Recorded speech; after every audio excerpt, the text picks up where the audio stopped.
दोस्तों, 17 साल की एज में मैं रुद्रपुर में अकेले रहकर खुद का मोमो स्टॉल चलाती हूँ। और इन सब चीज़ों के लिए मेरे पास हिम्मत पता है कहाँ से आती है? तो ये है वो धागा जो कि मम्मी ने मुझे बांधा था, और यही चीज़ मेरे पास मम्मी की आखिरी निशानी है।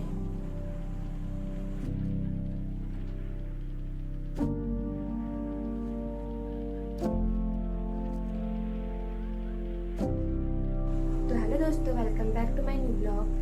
तो आज मैं आपको बनाने जा रही हूँ अपनी एक बहुत प्यारी चीज़ से, जिससे मुझे हर समय हिम्मत मिलती है, एक नया जुनून पैदा होता है मुझे हर समय कुछ करने का।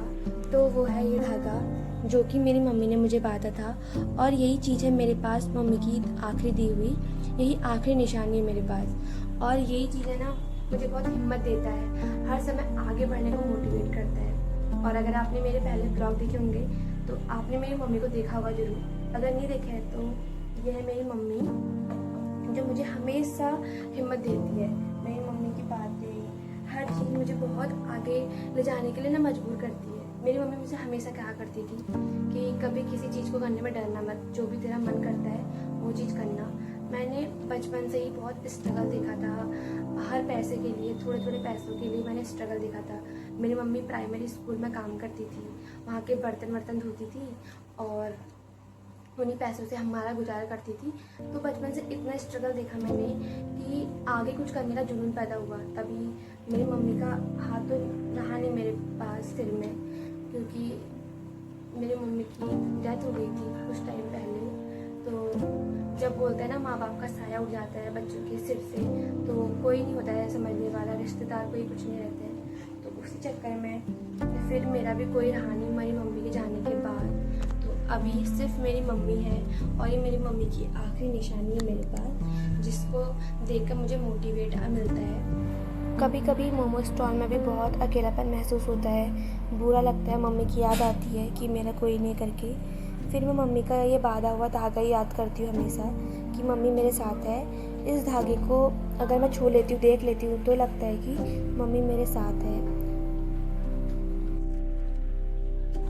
आज मैंने अपने दम पर 17 साल की एज में रुद्रपुर में अपना खुद का मोमो स्टॉल खड़ा किया है। उसका रीज़न ना सिर्फ मेरी मम्मी है, और मेरी मम्मी का आशीर्वाद, और साथ में भगवान जी का आशीर्वाद। क्योंकि इस रुद्रपुर में अनजान शहर में मेरा कोई नहीं है। मेरी मम्मी की जो आखिरी निशानी है ना, जब मैं इसको छूती हूँ तो मेरे को एक अलग सी एनर्जी महसूस होती है। ये धागा मुझे बहुत मोटिवेट करता है।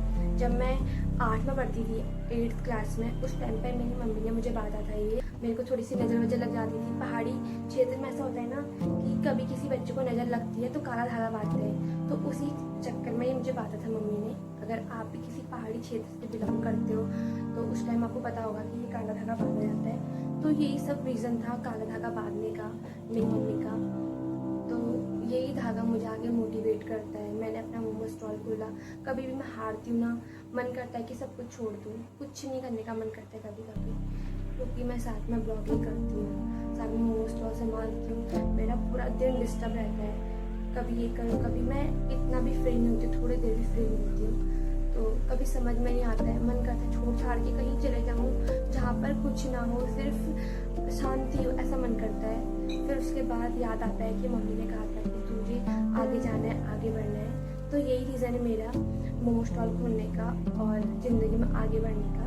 तो अगर आपको पसंद आया मेरा ये मोटिवेशन, मतलब जो मेरी मम्मी ने मुझे दिया था और जो मेरे पास अभी भी है, तो आप भी अपना प्यार और आशीर्वाद बनाना मेरे साथ, क्योंकि इस प्यार और आशीर्वाद की मुझे अभी बहुत ज़्यादा ज़रूरत है। क्योंकि मेरे पास कोई है नहीं जिसके साथ मैं अपनी बातें शेयर कर सकूँ। ये है कि मन करता है कि छोड़ दूँ सब कुछ, पर फिर याद आता है कि हाँ करना है, अगर छोड़ दूँगी तो फिर कुछ नहीं होगा। दोस्तों, अगर आपको मेरी ये कहानी और मेरी मम्मी की ये आखिरी निशानी पसंद आई, जो कि मुझे मोटिवेट कर सकती है, तो आप ज़रूर कमेंट करना और नेक्स्ट ब्लॉग के लिए तैयार रहना। तो आपसे मिलती हूँ मैं अब नेक्स्ट ब्लॉग में। तब तक के लिए बाय बाय।